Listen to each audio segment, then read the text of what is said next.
ਆਖਰੀ ਸਵਾਲ ਸਿਚੁਏਸ਼ਨ ਉੱਤੇ ਕਿ ਸਾਡੇ ਪੰਜਾਬ 'ਚ ਇੱਕ ਬਹੁਤ ਵੱਡਾ ਹੋਰ ਫੈਕਟਰ ਹੈ ਕਿ ਬੱਚਿਆਂ ਦੀ ਸ਼ਾਦੀ ਨਹੀਂ ਕੀਤੀ ਜਾਂਦੀ। ਬੱਚਿਆਂ ਦੀ ਉਮਰ 33 34 ਸਾਲ ਹੋ ਜਾਂਦੀ ਹੈ। ਵਾਲਿदैन ਚਾਹੁੰਦੇ ਨੇ ਕਿ ਬੱਚੇ ਦੀ ਸ਼ਾਦੀ ਉਦੋਂ ਕਰਨੀ ਹੈ ਕਿ ਜਦੋਂ ਆਪਣੇ ਪੈਰਾਂ ਤੇ ਖਲੋਵੇ। ਟਾਈਮ ਨਾਲ ਸ਼ਾਦੀ ਕਰੋ ਤਾਂ ਕਿ ਬੱਚੇ ਨੂੰ ਕੁਝ ਕੰਮ ਵੀ ਸੁਝਣ। ਉਹਦਾ ਧਿਆਨ ਸਿਰਫ ਹੁੰਦਾ ਕਿ ਮੈਂ ਵਿਆਹ ਕਰਨਾ, ਮੈਂ ਵਿਆਹ ਕਰਨਾ, ਮੈਂ ਵਿਆਹ ਕਰਨਾ। ਉਹ ਸਿਰਫ ਇਸੇ ਦਾਇਰੇ ਦੇ ਵਿੱਚੋਂ ਹੀ ਬਾਹਰ ਨਹੀਂ ਨਿਕਲਦਾ। ਬਸ ਇੰਨਾ ਵੇਖ ਲਓ ਕਿ ਰੋਟੀ, ਪੈਂਪਰ, ਨੀਡੋ ਔਰ ਅਖਰਾਜਾਤ ਜਿਹੜੇ ਘਰ ਦੇ ਪੂਰੇ ਕਰ ਸਕਦਾ, ਉਹਨੂੰ ਵਿਆਹੋ। ਯਾਦ ਰੱਖਿਓ, ਆਉਣ ਵਾਲੀ ਬੀਵੀ ਜਿਹੜੀ ਤੁਹਾਡੀ, ਉਹ ਆਪਣੀ ਕਿਸਮਤ ਲੈ ਕੇ ਆਉਂਦੀ। ਦਾਣਾ ਪਾਣੀ ਮੁਕੱਦਰਾਂ ਦੇ ਵਿੱਚ ਰੱਬ ਨੇ ਜੋ ਲਿਖਿਆ ਉਹਨੇ ਖਾ ਕੇ ਹੀ ਮਰਨਾ। ਔਰ ਜਿਹੜੀ ਤੁਹਾਡੀ ਔਲਾਦ ਹੈ, ਜਦੋਂ ਬੱਚਾ ਮਾਂ ਦੇ ਪੇਟ 'ਚ ਆਉਂਦਾ, ਰਿਜ਼ਕ ਲਿਖਿਆ ਜਾਂਦਾ ਨਾ, ਜਦੋਂ ਦੁਨੀਆ ਤੇ ਆਇਆ ਰੱਬ ਸਬੱਬ ਵੀ ਲਾ ਛੜੇਗਾ। ਉਹਦੀ ਮੈਂ ਮਿਸਾਲ ਦੇਣਾ। ਕੋਈ ਬੰਦਾ ਫੈਕਟਰੀ ਜਾਂਦਾ ਸੀ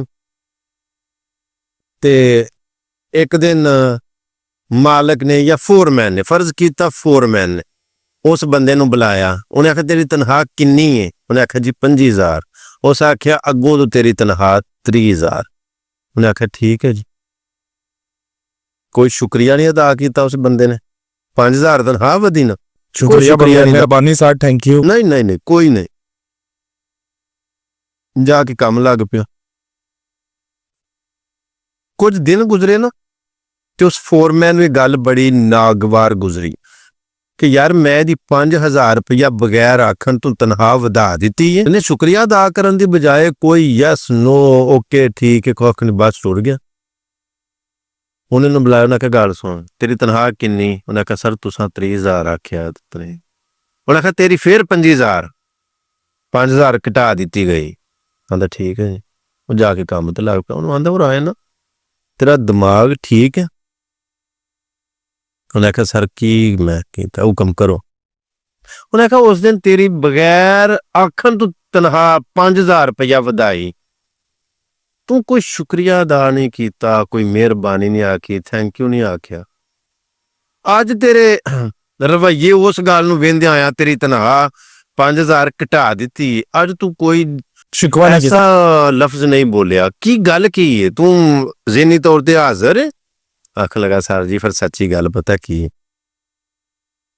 ਜਿੱਦਣ ਤੂੰ ਮੇਰੀ ਤਨਖਾਹ 5,000 ਰੁਪਇਆ ਵਧਾਈ ਸੀ ਨਾ, ਉਦਣ ਪਿਛਲੀ ਰਾਤੀ ਰੱਬ ਦੀ ਜ਼ਾਤ ਨੇ ਮੈਨੂੰ ਧੀ ਦਿੱਤੀ ਸੀ। ਤੂੰ ਮੇਰੀ ਤਨਖਾਹ ਵਧਾਈ ਤਾਂ ਮੈਨੂੰ ਸਮਝ ਆ ਗਈ ਕਿ ਉਹ ਜਿਹੜੀ ਆਉਣ ਵਾਲੀ ਮੇਰੀ ਬੇਟੀ ਹੈ, ਧੀ ਜਿਹੜੀ ਪੈਦਾ ਹੋਈ ਹੈ, ਉਹਦੇ ਮੁਕੱਦਰਾਂ ਨੂੰ ਰਿਜ਼ਕ ਵਧਾ ਦਿੱਤਾ, ਉਹਦਾ ਰਿਜ਼ਕ ਵਧਿਆ। ਵਾਹ ਵਾਹ। ਹੁਣ ਤੁਸੀਂ ਮੇਰੀ ਤਨਖਾਹ 5,000 ਯਕਦਮ ਬਗੈਰ ਆਖਣ ਤੋਂ ਘਟਾ ਦਿੱਤੀ। ਸਰ ਜੀ ਪਰਸੋਂ ਰਾਤ ਦੀ ਮੇਰੀ ਮਾਂ ਫੌਤ ਹੋ ਗਈ। ਹਾਏ ਹਾਏ। ਉਹ ਜਾਨ ਵਾਲੀ ਆਪਣਾ ਰਿਜ਼ਕ ਲੈ ਗਏ। ਕਿਆ ਕਹਿੰਦੇ? ਸੋ ਬੜਾ ਵੱਡਾ ਲੈਸਨ, ਬੜਾ ਵੱਡਾ ਮੈਸੇਜ ਸਾਡੇ ਵੇਖਣ ਵਾਲਿਆਂ ਸੁਣਨ ਵਾਲਿਆਂ ਨੂੰ ਮੇਰਾ ਇੱਕ ਹੱਥ ਜੋੜ ਕੇ ਪੈਗਾਮ ਹੈ ਕਿ ਤੁਸੀਂ ਲੇਟ ਨਾ ਕਰੋ, ਸ਼ਾਦੀਆਂ ਕਰੋ। ਬਸ ਇੰਨਾ ਵੇਖੋ ਘਰ ਚਲਾ ਸਕਦਾ ਬੱਚਾ, ਸ਼ਾਦੀ ਕਰੋ ਅੱਲਾ ਦੀ ਸਪੁਰਦ। ਔਰ ਇੱਕ ਮੇਰਾ ਇਹ ਵੇਖਣ ਵਾਲਿਆਂ ਨੂੰ ਪੈਗਾਮ ਹੈ, ਕੋਸ਼ਿਸ਼ ਕਰੋ ਬੱਚੇ ਵਿਆਹਨ ਤੋਂ ਪਹਿਲਾਂ ਕੋਸ਼ਿਸ਼ ਕਰੋਗੇ ਕਿ ਉਹਨਾਂ ਦੀ ਰਿਹਾਇਸ਼ ਸੈਪਰੇਟ ਬਣਾ ਦਿਓ, ਇਸਲਾਮੀ ਤਰੀਕਾ ਅਪਣਾ, ਉਹ ਜਰਾ ਲਹਿਦਾ ਕਰ ਦੇ, ਲਹਿਦਾ। ਬਾਕੀ ਇਕੱਠੇ ਰਹੋ। ਯਾਨੀ ਇਹਦਾ ਮਤਲਬ ਇਹ ਨਹੀਂ ਕਿ ਮੈਂ ਨਾ ਕਿ ਵੱਖਰੇ ਘਰ ਛੜੋ, ਨਹੀਂ। ਉਹਨਾਂ ਦੀਆਂ ਰਹਿਸ਼ਾਂ ਲਹਿਦਾ ਘਰ ਛੜੋ। ਸ਼ਾਮੀ ਸਾਰੇ ਇਕੱਠੇ ਬਵੋ, ਖਾਓ ਪੀਓ, ਮਸ਼ਵਰੇ ਸਲਾਹਾਂ, ਤੁਹਾਡਾ ਯਾਨੀ ਕਿ ਜੋ ਅੰਦਰੂਨੀ ਬਰੂਨੀ ਸਾਰੇ ਮਾਮਲਾਤ ਨੇ ਉਹ ਤੁਹਾਡੇ ਇਕੱਠੇ ਹੋਣੇ ਚਾਹੀਦੇ ਨੇ। ਲੇਕਿਨ ਰਿਹਾਇਸ਼ਾਂ ਲਹਿਦਾ ਹੋਣ, ਇਹਦੀ ਵਜ੍ਹਾ ਤੋਂ ਵੀ ਲੜਾਈਆਂ ਦੇ 80% ਚਾਂਸ ਘਟ ਜਾਣ ਦੇ, ਲੜਾਈਆਂ ਘੱਟ ਹੋਣ ਦੀਆਂ। ਬਿਲਕੁਲ ਠੀਕ।